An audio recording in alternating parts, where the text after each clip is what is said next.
Cumprimentamos a todos nossos queridos, amados irmãos com a paz do Senhor. Com muita alegria que nós damos continuidade, sequência aos estudos bíblicos das nossas lições CPAD. Estamos estudando a Escola Bíblica Dominical. Na sequência de estudos, lição extra de número 7, o Ministério da Igreja.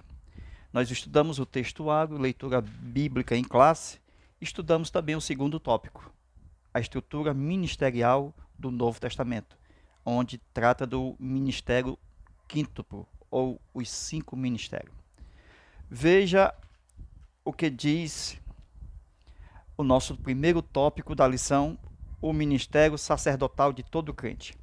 O sacerdócio no Antigo Testamento, a prática do culto na antiga aliança entre os hebreus, e vamos estudar antes dos hebreus, mostrando todo o panorama do culto divino, desde o livro do Gênesis.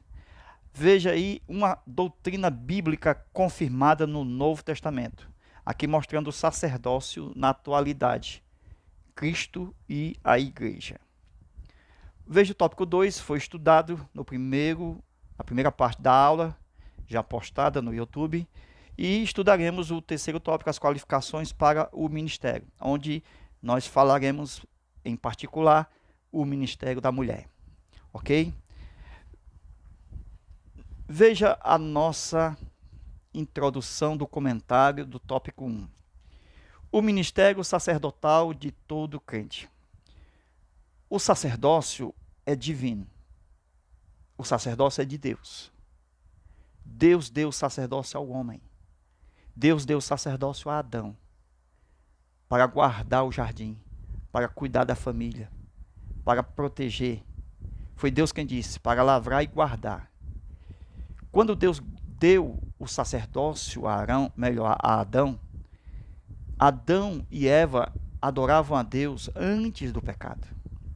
Eles faziam um culto.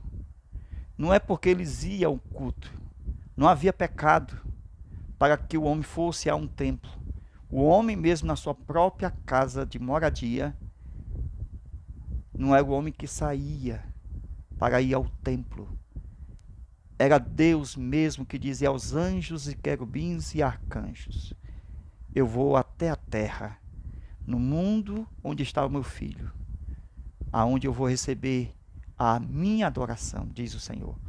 Aonde eles têm trabalhado o dia inteiro, e durante o dia, na hora do culto, estarei presente para receber o que é meu, as primícias de tudo quanto ele tem plantado, porque ele era agricultor da terra. Então, o sacerdócio no Antigo Testamento, o culto antes dos hebreus. Os hebreus foi uma nação formada por Deus. Foi uma nação para ter um privilégio aonde nasceria o Messias, onde receberia as Escrituras, mas sempre com foco nas nações, nas pessoas, em todo o ser humano que existe na face da terra, para alcançar por esta bênção que Deus é na vida de Israel. Agora veja o sacerdócio no Antigo Testamento, antes do culto, antes dos hebreus, Hebreus 1:1, havendo Deus antigamente falado a Adão, falado a Moisés, falado aos pais, a Arão, falado a Enoque, a Elias. Todos os pais, Deus utilizava profeta para mencionar a sua palavra. O próprio Jesus é o profeta de Deus, porque ele é a palavra proferida por Deus no Gênesis. Haja luz, produza, façamos. Deus estava no seu interior o verbo.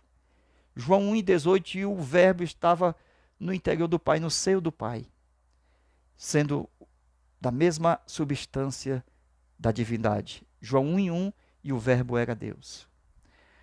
Veja que aos pais, por muitas maneiras e diferentes formas, por meio dos profetas, e por último, por meio do seu Filho. Então Jesus é a última revelação do Pai na terra. Não existe mais revelação.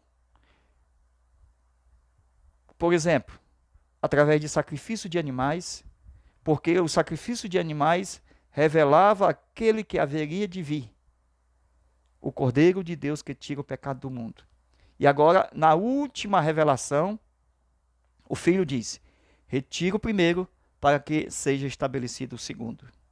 Deus falou por meio dos modelos de comunicação. O primeiro modelo foi aos pais. Então, sempre vai ter família na terra, porque Deus fala aos pais, a homens e a mulheres. Aleluia. Deus fala aos patriarcas, quer dizer, aos pais que já são pais de pais. Deus fala aos sacerdotes, profetas, juízes, reis. E por último, Deus falou por meio do seu Filho. Então, o último a ser mencionado como profeta na antiga aliança, mencionando Jesus, que é o profeta de transição entre o Novo e o Velho Testamento. Veja aí, João Batista. Então, João Batista é o profeta de transição entre o Antigo Testamento e o Novo Testamento. João Batista, certo? Antiga Aliança e Novo Testamento. Veja o profeta de transição.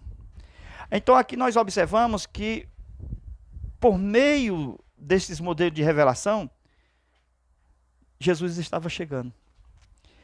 E Deus falou por homens que tinham a bênção tríplice. O que é isso? É que um único homem ele tinha a bênção do sacerdote, do profeta e do juiz. Por exemplo, Samuel. Ele era sacerdote, profeta e juiz ao mesmo tempo. Então a igreja do Senhor é a elite da atualidade. É o Samuel da atualidade. Dentro do aspecto do reino de Deus. Então a igreja, sendo a elite do reino de Deus, nela se reúne, nesse único povo, os dons do Espírito Santo. O fruto do Espírito Santo.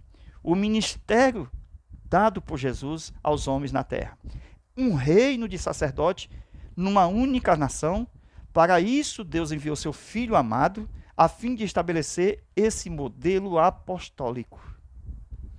Então veja, no princípio, antes do pecado, Deus mesmo vindo ao culto. Repito, não era nós que íamos ao culto. Mas depois do pecado, Tiago proclama que todos devem vir a Deus. Chegai-vos a Deus, e Ele chegará a vocês. Agora veja a necessidade da substituição por causa do pecado e, consequentemente, a morte. Veja que, quando o homem pecou, Deus imolou o primeiro animal, Gênesis 3:21, retirando a pele do animal e vestindo Adão. Observa que em Apocalipse fala desse cordeiro de Gênesis 3:21.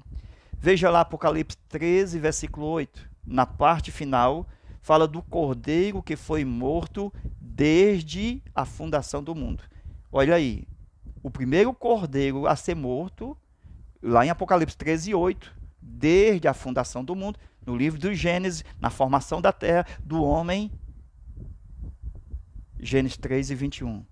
Olha aí o cordeiro imolado desde a fundação do mundo. Então o próprio Pai, a modelo de sacerdote, imola o primeiro cordeiro, tipificando um homem que morreria numa cruz, que seria o seu próprio filho em resgate de toda a humanidade. Glória a Deus. Então veja a substituição da morte de um pecador. Porque quando entrou o pecado no mundo, entrou também a morte. Porque a morte seria a sentença para o pecado. Aquele que pecar, este morrerá. Mas como Deus jamais quis matar o homem, entendeu aí? Mas a consequência veio por causa do pecado. Então Deus arranjou um meio de substituir a morte humana. Por exemplo, Adão e Eva para ter morrido no mesmo dia, mas não morreu. Porque Deus arranjou um meio de substituir Adão e Eva por meio de Gênesis 3:21. Por isso que eles não morreram instantaneamente, porque a morte do Cordeiro aplacou o juízo da justiça divina. Que Deus maravilhoso. As suas misericórdias são a causa de nós não sermos consumidos. É o sangue de Jesus, mediante a nova aliança, que nos tem, com ousadia, levado-nos ao Pai. Então veja a substituição da morte do pecador pelo símbolo dos sacrifícios, isso indo até a cruz. Quando chega na cruz, oblações e oferta não quiseste. Retira o primeiro pacto das oferendas, de ofertas de animais, para estabelecer o segundo modelo. O último, o segundo Adão, o último Adão. Hebreus 1:1, por meio do seu Filho. Então, a substituição da morte de todo pecador estava agora mediante a vida do seu único Filho. Lembrando que, na nova aliança, Jesus também colocou uma tipologia para nós não morrermos e sermos substituídos por meio do batismo nas águas. Jesus disse: ide por todo mundo, quem crê e for batizado será salvo. Então, o batismo nas águas é uma revelação de que Deus requeriu a morte do pecador. Então, Deus nos aceita como mortos quando nós nos batizamos nas águas. E assim somos, tipologicamente, já mortos com Cristo na cruz, sepultados com Cristo na sepultura, ressuscitados e levados aos céus, e sentado com Cristo à direita do Pai, junto com Cristo, o seu Filho. Então veja Gênesis 3:21, Deus mesmo iniciando esse processo de resgate através do sacrifício de cordeiro. Por isso que o cordeiro passou a ser o animal mais utilizado em todos os sacrifícios, desde os tempos dos tabernáculos e templos existentes na Bíblia Sagrada. Veja as tendas particulares de Moisés, de Abraão, veja de Jetro, de Jó, veja o tabernáculo de Moisés, de Arão, os templos de Salomão, de Davi,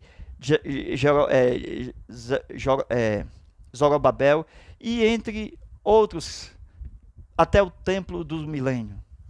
Então, observando assim, Deus, como um tipo de um sacerdote, a fim de expiar os pecados de Adão e Eva, ele mesmo deu o exemplo. Veja o próprio Deus dando exemplo aos filhos de Adão, Caim e Abel. Então Caim e Abel também vão aprender a dar continuidade em sequência ao culto divino com o altar das ofertas. Amém?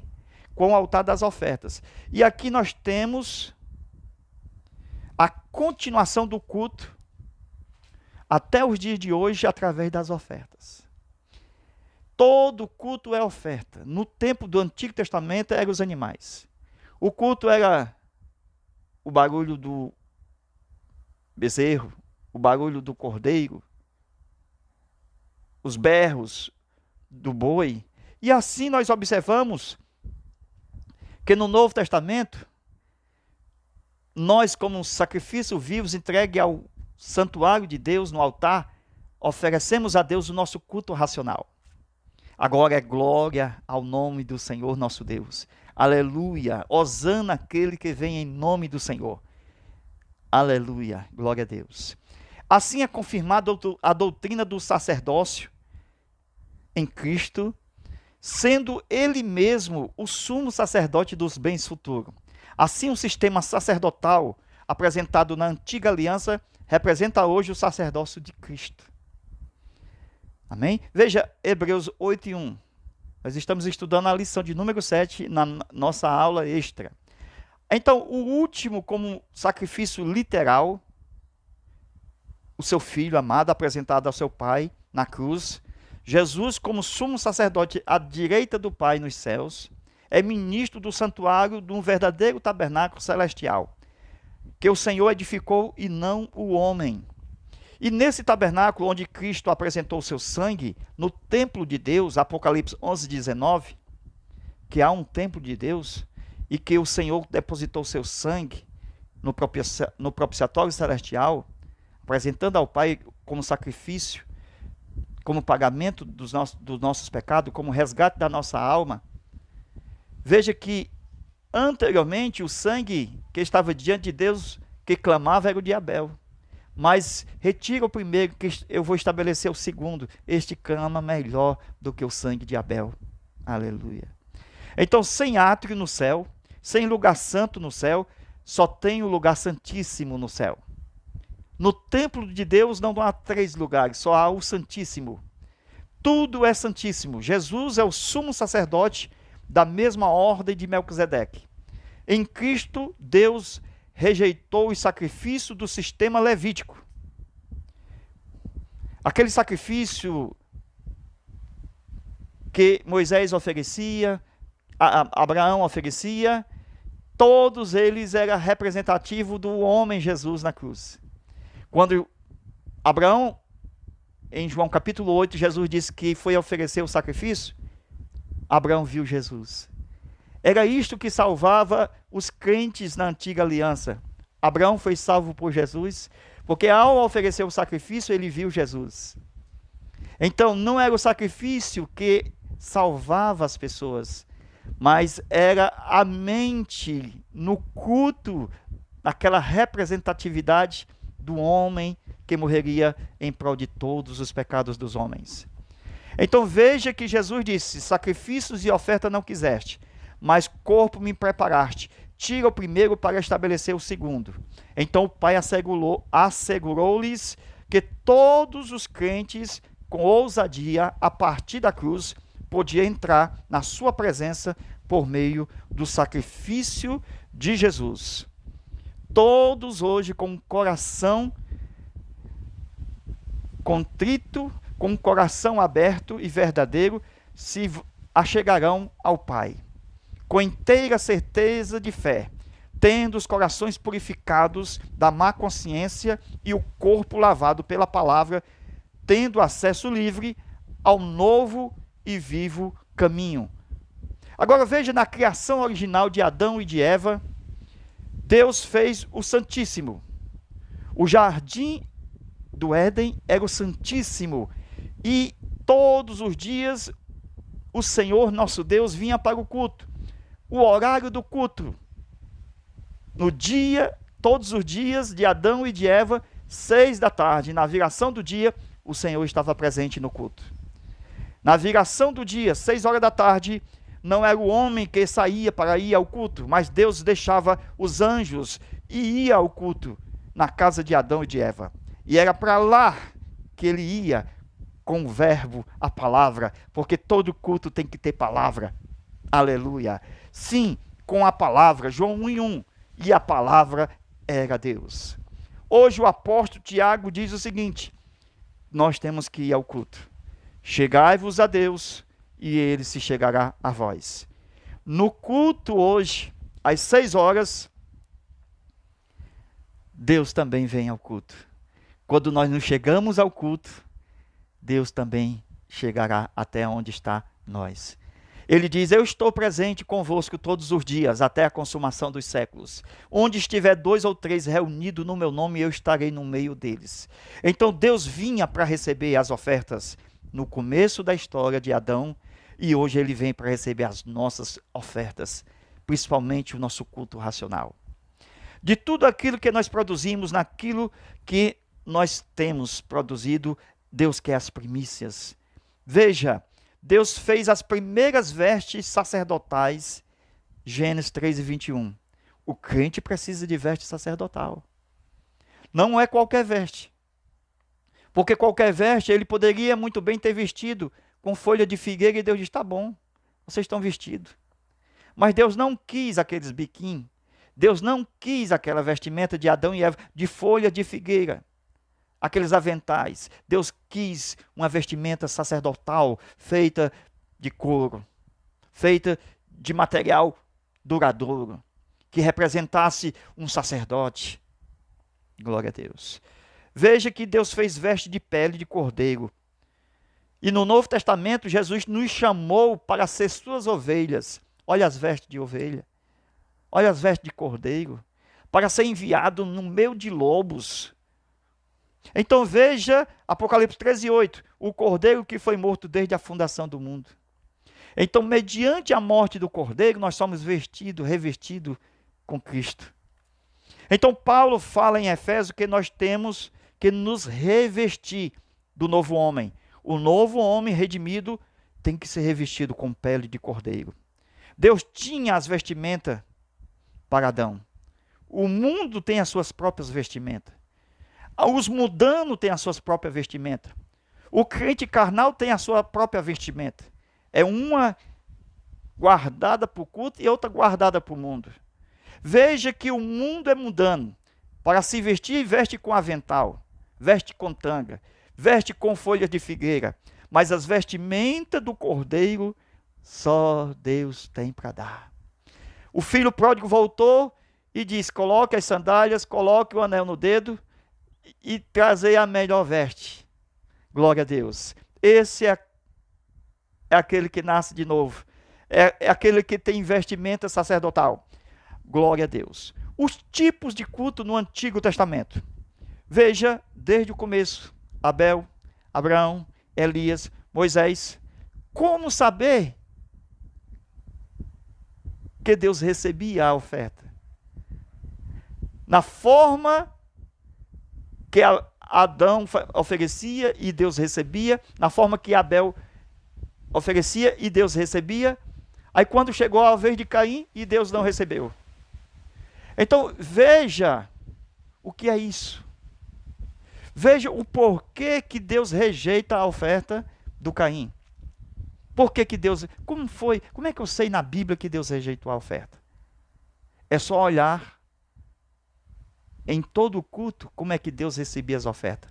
Deus recebia as ofertas mediante o consumo pelo seu fogo.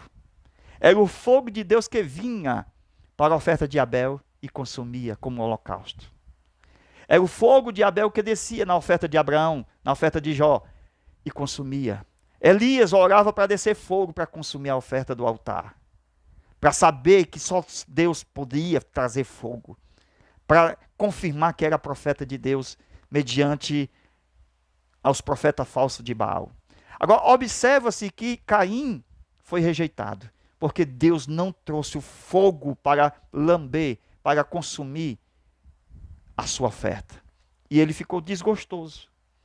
Veja a forma de culto, desde o começo da história, Deus começando a mandar fogo e recebendo a oferta. Mas depois da confusão de Abel e de Caim, Deus, ele preferiu que os homens colocassem o seu próprio fogo. Então Deus abriu mão de descer fogo e consumir as ofertas, e ele preferiu que o próprio sacerdote lançasse fogo na sua oferta. Mas ao lançar fogo na sua oferta, a fumaça tinha que subir, mediante a fumaça de Deus que estava aguardando, unia a nossa fumaça. Então, o nosso sacrifício seria aceito se a fumaça fosse aceita, se a fumaça subisse ao trono de Deus, que era aceito na nuvem de Deus que ali estava. Para que isso acontecesse, era preciso o sacerdote utilizar 5 litros de vinho, permitido na lei, para ajudar essa fumaça a subir. Porque muitas das vezes vinha o vento e tirava o caminho daquela fumaça de encontro à nuvem de Deus. E assim, para evitar que o vento, os vendavais, retirasse a fumaça, Deus disse: utilize 5 litros de vinho. O Espírito de Deus está conosco. A fumaça, a nossa oração, ela sobe diante de Deus. Porque é derramado 5 litros de vinho, o Espírito Santo, quando nós oramos. E não tem como não subir a oração quando tem o Espírito Santo, que ora junto conosco com gemidos inexprimíveis. Ele intercede juntamente conosco a Jesus e Jesus ao Pai. Temos 2 advogados diante do Pai. E somos aceitos por Jesus e pelo Pai. Porque o Espírito Santo, ele ajuda as nossas fraquezas. Ele ajuda ao nosso querer, a nossa petição, a nossa vontade. Para que seja conforme a vontade, o querer e da maneira de Deus. Por isso que os 5 litros de vinho, a manifestação do Espírito de Deus, do Espírito Santo, na nossa oração, a fumaça sobe e se encontra com a fumaça de Deus. Deus recebe as nossas orações, porque o Espírito Santo está conosco, nos ajudando. É os 5 litros de vinho que o Senhor nos deu para ajudar quando nós colocarmos o nosso culto diante dele. Amém? Agora, observando aqui essa parte do tópico de número, veja aí, final, veja aí o último tópico, as qualificações para o ministério. E aqui vamos ver esse texto a partir do tópico 2, ok? E chegando no tópico 3. No tópico 2, fala do ministério quíntuplo, Efésios 4 e 11. Deus pôs na igreja 5 ministérios. Então, Jesus escolheu 12 homens, a modelo do Antigo Testamento, que nós temos 12 tribos. No céu, tem 24 anciãos, lá em Apocalipse capítulo 4. Então, 24 anciãos representando 12 tribos e 12 apóstolos. Então, de acordo com o que nós estamos vendo, Jesus, ele após a sua morte e ser assunto ao céu, ele deu dons à igreja. Isto é, ele deu dons à igreja. Não diz que deu só aos homens, porque as mulheres profetizam. Porque as mulheres são enviadas como missionárias. Porque as mulheres, elas vão pregar o evangelho. Jesus anunciou o evangelho à samaritana. A Priscila, existe no Antigo Testamento muitas mulheres que também, como Sara, veja, a mãe de Samuel e muitas outras. Então, existem mulheres no ministério. Mulheres de oração, dedicadas, mulheres da palavra. Glória a Deus. Assim como também Deus deu à igreja um ministério sacerdotal e real. Ele não deu só aos homens, ele deu à igreja toda. Jesus deu à igreja toda o ministério sacerdotal e real. Apocalipse 1:6. Ele nos fez para seu Pai, reis e sacerdotes. Não é só os homens. Deus, ele tem homens e mulheres como pessoas reais no seu reino, que trabalham para a sua obra. Glória a Deus. Veja, olha, Atos 1, versículo 21 e 22. O que é um chamado para o apostolado? Veja que Pedro diz, tem que estar com Jesus. Tem que ser testemunho da sua ressurreição. Ter visto o Senhor. Ter operado sinais e maravilhas. Então, Pedro colocou uma cláusula em Atos capítulo 1, que para ser o 12º apóstolo, ele tinha que ter essas qualificações. Ter estado com o Senhor, ter sido batizado por João, ter sido testemunha da sua ressurreição, ter andado com Jesus. Agora eu lhe pergunto, Paulo viu Jesus? Andou com Jesus? Foi batizado por João? Então, o que nós observamos que Matias foi escolhido. Lembra de Matias foi escolhido no lugar de Judas? Pois bem, mas depois da escolha de Matias, encerrou-se o apostolado dos 12, ok? O que nós observamos é que existe apóstolos depois dos 12. Barnabé, Paulo, depois dos 12 tem apóstolos. Já percebeu? Que Deus deu à igreja apóstolos. Então não são só os 12. Existe fora do colegiado mais apóstolos.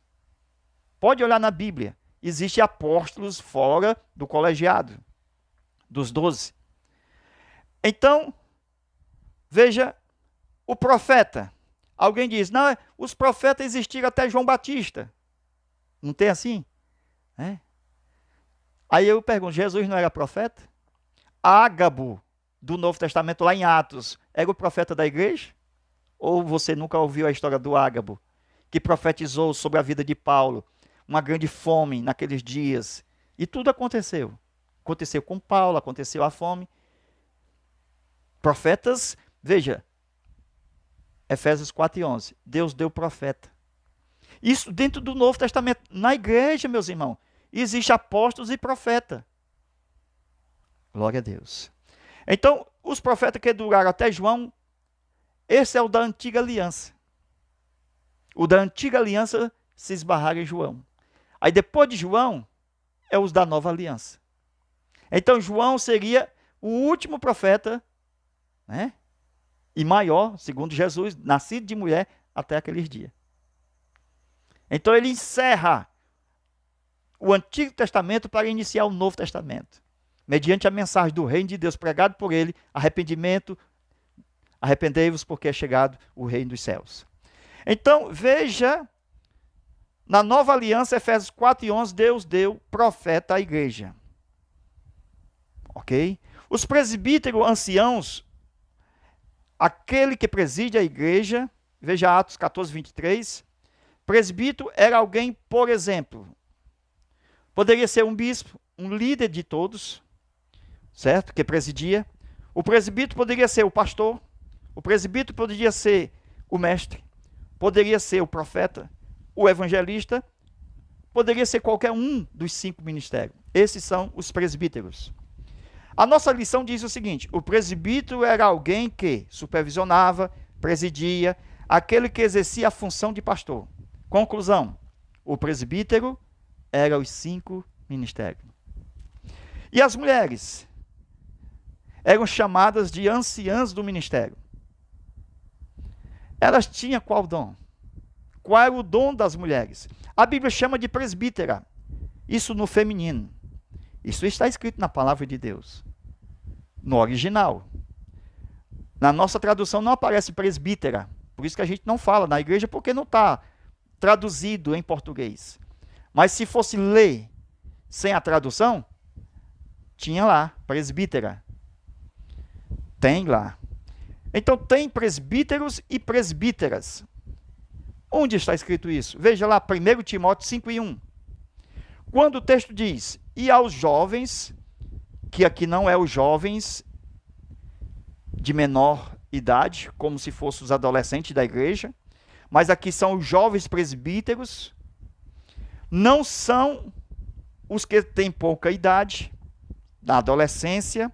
Esse texto aqui, pelo contexto, está mostrando que é aos jovens presbíteros. Depois fala das viúvas, que viúva aqui é viúva mesmo. Ok? Presbítero é presbítero mesmo. E as presbíteras? Presbítera também. Ok? Então, as anciãs do ministério. Esse é o texto que fala da mulher no ministério. No Brasil, nos dicionários, não existe presbíteras. Você não encontra nos dicionários brasileiros a palavra presbítera. Mas no dicionário inglês tem, sim, presbítera e presbítero. Por quê? Porque está na Bíblia, o presbítero e a presbítera. Então existe o texto, existe a palavra original da Bíblia no Novo Testamento. Se você ler a Bíblia original em grego, você vai ver presbítera, quando aparece presbútera, que é o feminino de presbítero. Feminino de presbítero, que é presbítera. Então as traduções traduzem como velhas. No texto bíblico, não se trata simplesmente das esposas dos membros da igreja, das donas de casa, como se fossem as velhas. É traduzido normalmente por velhas, as velhas. Mas estas presbíteras têm as mesmas qualificações dos presbíteros. As mesmas instruções, veja, dos homens presbíteros. Aquelas mulheres, como Priscila, como Dorca, como Maria e outras mulheres, eram anciãs do ministério. São conceituadas como mestra do bem. Elas estavam a serviço dos presbíteros. Isso para atender a obra de Deus. Texto bíblico Timóteo, anote aí. Vamos lá? Tito, melhor dizendo, capítulo 1, para estudo, hein? Falando das mulheres no ministério. Ok? Versículo 5 até o 9. Tito, capítulo 2, versículo 1 ao 5. Ok?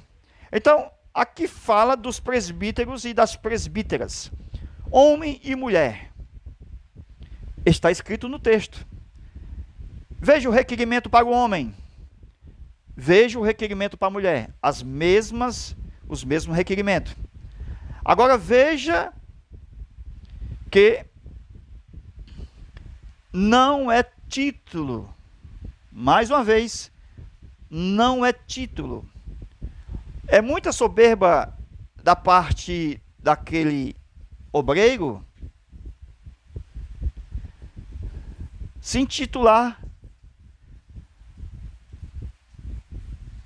aquilo que a Bíblia não intitula. Alguém pode chamar? Alguém pode chamar. Ei, pastor, fulano de tal. Mas ele dizer, eu sou o pastor, biblicamente, eu sou fulano de tal, pastor da igreja. Quer dizer, inverteu a colocação.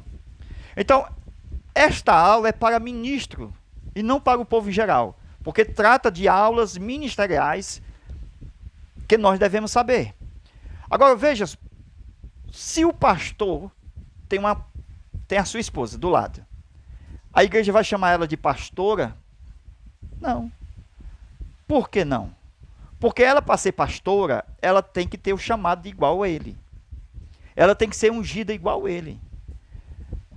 A mulher do médico não é médica. Ela tem que estudar, tem que ter o certificado, tem que passar o tempo inteiro que o seu marido passou estudando na universidade.